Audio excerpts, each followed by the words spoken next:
ICC men's T20 world కప్లో India versus West Indies జరిగిన మ్యాచ్లో టీమిండియా అబ్బబ్బబ్బా ఏమన్నా ఆడారు. అసలు మ్యాచ్ దుమ్ము దులిపేశారబ్బా.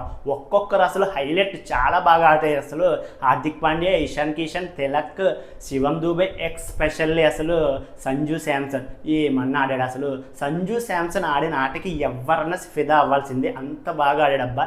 ఓపెనర్గా దిగిన సంజు శాంసన్ ప్రతి ఒక్కరు అవుట్ అవుతూ ఉండగా అందరితో చాలా బాగా పార్ట్నర్షిప్ అయితే బిల్డ్ చేసుకుంటూ వచ్చాడు. ఆఖరి వరకు నిలబడి ఏమన్నా ఆడాడు. అసలు సంజు శాంసన్ 50 బాల్స్కి 97 పరుగులు తీసి నాట్అవుట్గా నిలిచి మ్యాచ్ విజయం సాధించడానికి అయితే కారణమయ్యాడు. ఏమన్నా ఆడాడు అసలు సంజు శాంసన్ ఉండకూడదని చెప్పి టీమిండియాలో చాలా కుతంత్రాలు అయితే జరిగినాయి. వాళ్ళందరికీ ఈ మ్యాచ్ ఆడి ముక్కు మీద వేలేసుకునేలా చేశాడు. అంత బాగా ఆడాడు అసలు సంజు శాంసన్ అయితే.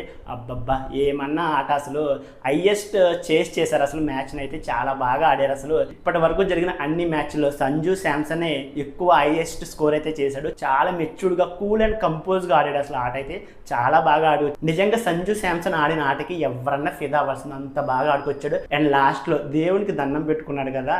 ప్రతి ఒక్క రిలీజన్ ఒకటే అని చెప్పి ముస్లిమ్స్, క్రిస్టియన్స్ అండ్ హిందూస్ అందరూ ఒకటే అని చెప్పి 3 రిలీజియన్స్ని ఒక్కటే అని చెప్పి ఆ దేవునికి దండం పెట్టుకునే విధానం అయితే నాకు చాలా బాగా నచ్చింది. అసలు కేరళ స్టోరీ అని చెప్పి మూవీ అయితే వచ్చింది కదా, ఇప్పుడు పార్ట్ 2 కూడా వచ్చింది. ఆ మూవీస్లో చూపించినట్టు కాదు, కేరళ స్టోరీ అంటే ఇదని చెప్పి 3 రిలీజన్స్ని ఒకటే అని చెప్పి ఆ లాస్ట్లో క్లైమాక్స్లో దేవునికి దండం పెట్టుకునే విధానం అయితే నాకు చాలా బాగా నచ్చింది. అండ్ ఏదేమైనా సరే దుమ్ము దులిపేశారు అబ్బా టీమిండియా అయితే. అసలు సెమీఫైనల్స్కి అయితే సెలెక్ట్ అయిపోయారు. టీమిండియా అయితే సెమీఫైనల్స్లో కూడా విజయం సాధించి ఫైనల్స్కి వెళ్ళి ఫైనల్స్లో కూడా విజయం సాధించి ఈసారి కూడా వరల్డ్ కప్ మనమే నెగ్గాలని చెప్పి నేనైతే మనస్ఫూర్తిగా కోరుకుంటున్నా. అండ్ టీమ్ ఇండియాకి అయితే ఆల్ ది బెస్ట్ చెప్తూ అండ్ ఎక్స్పెషల్లీ సంజు శాంసన్ ఆడిన ఆటకి నేనైతే ఫిదా అయిపోయినబ్బా. అండ్ నాకులాగే మీరు కూడా ఫిదా అయిపోయి ఉంటారు. అండ్ సంజు శాంసన్కి అయితే కంగ్రాచులేషన్స్ చెప్తూ ఇండియా వర్సెస్ వెస్టిండీస్లో జరిగిన మ్యాచ్లో టీమ్ ఇండియా ఆడిన విధానం మీద మీకేమనిపించింది వీడియోని లైక్ చేసి షేర్ చేసి మీ అభిప్రాయాన్ని కామెంట్ చేస్తూ మన ఛానల్ని సబ్స్క్రైబ్ చేసుకోండి.